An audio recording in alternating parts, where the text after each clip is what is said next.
ಈ ಕಾರ್ಯಕ್ರಮದ ಪ್ರಾಯೋಜಕರು Gadiyar group of companies. Gadiar Group of Companies, synonymous with excellence and innovation, stands as your dynamic partner for progress. Gadiar Group ensures safety as guardians in firefighting and builds vibrant communities in real estate. Building tomorrow, today.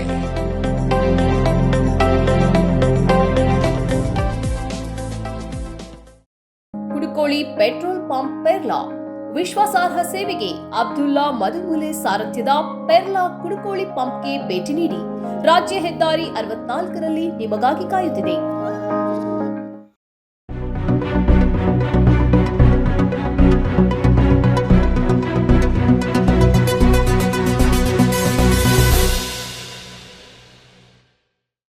ವೀಕ್ಷಕರೇ, ಸನ್ಮಾರ್ಗ ಸುದ್ದಿ ಸಂಚಯಕ್ಕೆ ಸ್ವಾಗತ. ನಾನು Sindhu S. ರಾಜ್ಯ BJP ನಾಯಕರು ದ್ವೇಷ ಭಾಷಣ ಮಾಡುತ್ತಿರುವಾಗಲೂ BJP ಏಕೆ ಸುಮ್ಮನಿದೆ ಎಂಬ ಪ್ರಶ್ನೆ ಸಾರ್ವಜನಿಕ ವಲಯಗಳಲ್ಲಿ ಕೇಳಿಬರತೊಡಗಿದೆ. ಕೆಎಸ್ ಈಶ್ವರಪ್ಪ ಮಸೀದಿಯನ್ನು ಕೆಡಹುವ ಹೇಳಿಕೆ ನೀಡಿದ ನಂತರ ಇದೀಗ ಸಂಸದ ಅನಂತಕುಮಾರ್ ಹೆಗಡೆ ಅವರು ಅಂಥದ್ದೇ ಮಾತನ್ನು ಆಡಿದ್ದಾರೆ. ಆದರೆ ಬಿಜೆಪಿಯಿಂದ ಯಾವುದೇ ಪ್ರತಿಕ್ರಿಯೆ ವ್ಯಕ್ತವಾಗಿಲ್ಲ ಎಂಬ ಆಕ್ರೋಶ ವ್ಯಕ್ತವಾಗುತ್ತಿದೆ. ಈಶ್ವರಪ್ಪ ಅವರ ದ್ವೇಷದ ಮಾತುಗಳ ಬಳಿಕ ಇದೀಗ ಅನಂತಕುಮಾರ್ ಹೆಗಡೆ ಅವರು ಭಟ್ಕಳ, ಮಂಡ್ಯ ಸಹಿತ ವಿವಿಧ ಮಸೀದಿಗಳನ್ನು ಒಡೆದು ಹಾಕುವ ಮಾತನಾಡಿದ್ದಾರೆ. ಆದರೂ ಅನಂತಕುಮಾರ್ ಹೇಳಿಕೆಯ ಬಗ್ಗೆ ಬಿಜೆಪಿ ಹೈಕಮಾಂಡ್ನಿಂದ ಅಥವಾ ರಾಜ್ಯ ಬಿಜೆಪಿ ಅಧ್ಯಕ್ಷ ಬಿವೈ ವಿಜಯೇಂದ್ರ ಅವರಿಂದ ಈವರೆಗೂ ಪ್ರತಿಕ್ರಿಯೆ ವ್ಯಕ್ತವಾಗಿಲ್ಲ.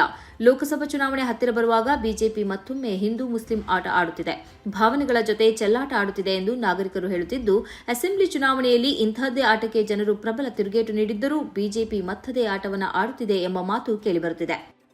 ತಾನೇಕೆ ರಾಮ ವಿಗ್ರಹ ಪ್ರತಿಷ್ಠಾಪನಾ ಕಾರ್ಯಕ್ರಮದಲ್ಲಿ ಭಾಗವಹಿಸುವುದಿಲ್ಲ ಎಂಬುದನ್ನು ಪುರಿ ಶಂಕರಾಚಾರ್ಯ ಸ್ಪಷ್ಟಪಡಿಸಿದ್ದಾರೆ. ರಾಮ ವಿಗ್ರಹ ಸ್ಥಾಪನೆಗೆ ಸಂಬಂಧಿಸಿದಂತೆ ಪರಂಪರೆಯಿಂದ ದೂರ ಸರಿದಿರುವುದೇ ತಮ್ಮ ಈ ತೀರ್ಮಾನಕ್ಕೆ ಕಾರಣ ಎಂದು ಪುರಿ ಶಂಕರಾಚಾರ್ಯ ಪೀಠದ ಶಂಕರಾಚಾರ್ಯ ಸ್ವಾಮಿ ನಿಶ್ಚಲಾನಂದ ಸರಸ್ವತಿ ಮಹಾರಾಜ್ ಹೇಳಿದ್ದಾರೆ. ಶಂಕರಾಚಾರ್ಯರುಗಳು ತಮ್ಮದೇ ಆದ ಘನತೆಯನ್ನ ಎತ್ತಿ ಹಿಡಿಯುವವರಾಗಿದ್ದಾರೆ. ಇದು ಅಹಂಕಾರದ ಪ್ರಶ್ನೆಯಲ್ಲ. ಪ್ರಧಾನಿ ರಾಮ ವಿಗ್ರಹ ಪ್ರತಿಷ್ಠಾಪನೆ ಮಾಡುವಾಗ ನಾವು ಹೊರಗೆ ನಿಂತು ಚಪ್ಪಾಳೆ ಹೊಡೆಯಬೇಕೆಂದು ನೀವು ಹೇಳುತ್ತೀರಾ ಎಂದವರು ಪ್ರಶ್ನಿಸಿದ್ದಾರೆ. ಜನವರಿ 22ರಂದು ನಡೆಯುವ ರಾಮ ಪ್ರತಿಷ್ಠಾಪನಾ ಕಾರ್ಯಕ್ರಮದಲ್ಲಿ ತಾವು ಭಾಗವಹಿಸುವುದಿಲ್ಲ ಎಂದು ದೇಶದ 4 ಶಂಕರಾಚಾರ್ಯರುಗಳು ಈ ಮೊದಲೇ ಸ್ಪಷ್ಟಪಡಿಸಿದ್ದರು. ದೇಶದಲ್ಲಿ ಶಂಕರಾಚಾರ್ಯ ಪರಂಪರೆಯ 4 ಪ್ರಮುಖ ಪೀಠಗಳಿವೆ.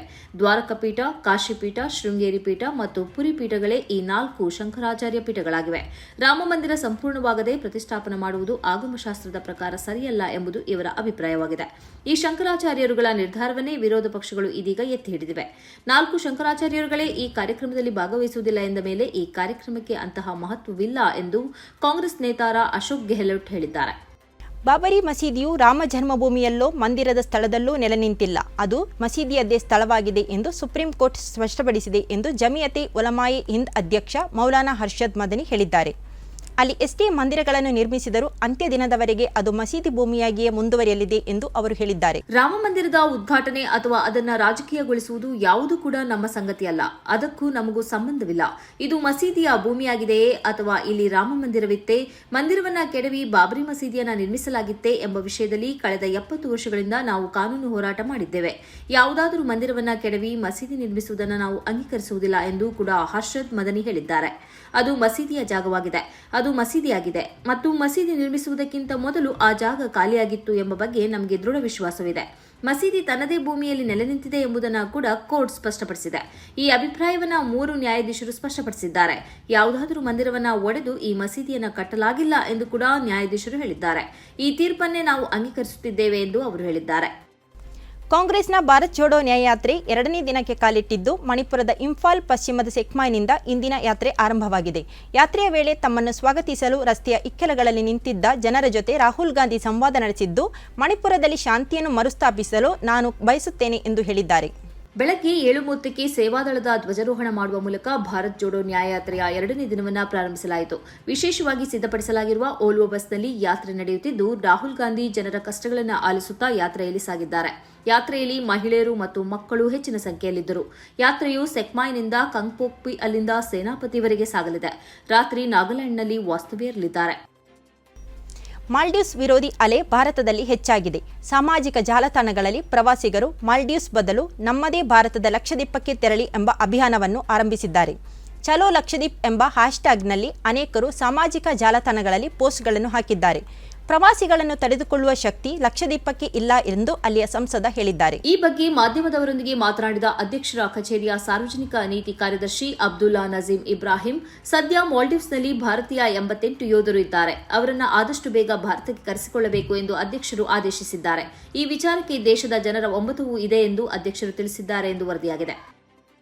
ಉತ್ತರ ಪ್ರದೇಶದ 21,000 ಮದ್ರಸಾ ಶಿಕ್ಷಕರ ಪರಿಸ್ಥಿತಿ ಅಯೋಮಯವಾಗಿದೆ. ಕೇಂದ್ರ ಸರ್ಕಾರದ ಮದ್ರಸಾ ಆಧುನೀಕರಣ ಯೋಜನೆಯ ಹಿನ್ನೆಲೆಯಲ್ಲಿ 1993-94ರಲ್ಲಿ ಮದ್ರಸಾಗಳಲ್ಲಿ ಈ ಶಿಕ್ಷಕರನ್ನು ನೇಮಿಸಲಾಗಿತ್ತು.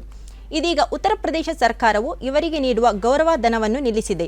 ಇವರಿಗೆ ನೀಡುತ್ತಾ ಇದ್ದ ವೇತನವನ್ನು ಕೇಂದ್ರ ಸರ್ಕಾರ 2017ರಲ್ಲೇ ನಿಲ್ಲಿಸಿತ್ತು. ಈ ಶಿಕ್ಷಕರಲ್ಲಿ 40% ಶಿಕ್ಷಕರು ಕೂಡ ಮುಸ್ಲಿಮೇತರರಾಗಿದ್ದಾರೆ. ಸುಮಾರು 7,500ರಷ್ಟು ಮದರಸಗಳ 10 ಲಕ್ಷ ವಿದ್ಯಾರ್ಥಿಗಳಿಗೆ ಇವರು ಕಲಿಸುತ್ತಿದ್ದಾರೆ.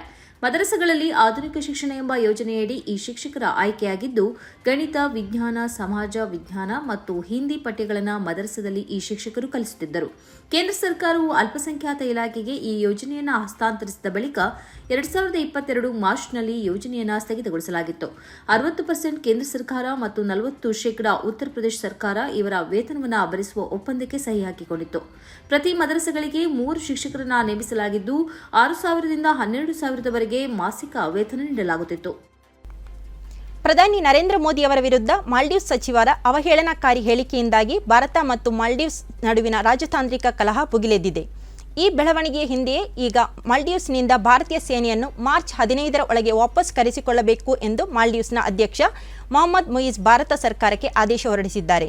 ಲಕ್ಷದ್ವೀಪದ ಏಕೈಕ ಸಂಸದ ಮೊಹಮ್ಮದ್ ಫೈಜಲ್ ಲಕ್ಷದ್ವೀಪದ ವಸ್ತುಸ್ಥಿತಿಯನ್ನು ತೆರೆದಿಟ್ಟಿದ್ದು, ಸೀಮಿತ ವಿಮಾನಗಳು ಮತ್ತು ಕೇವಲ 150 ಹೋಟೆಲ್ ಕೊಠಡಿಗಳಿರುವ ದ್ವೀಪಕ್ಕೆ ಹೆಚ್ಚಿನ ಪ್ರವಾಸಿಗರು ಬರುವುದು ಮತ್ತು ತಂಗುವುದು ಅಸಾಧ್ಯ ಎಂದಿದ್ದಾರೆ.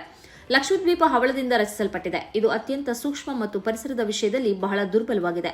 ಹೆಚ್ಚಿನ ಪ್ರವಾಸಿಗರು ಬಂದರೆ ತಡೆದುಕೊಳ್ಳುವ ಶಕ್ತಿ ಈ ದ್ವೀಪಗಳಿಗೆ ಇಲ್ಲ ಎಂದು ಫೈಜಲ್ ಕಳವಳ ವ್ಯಕ್ತಪಡಿಸಿದ್ದಾರೆ.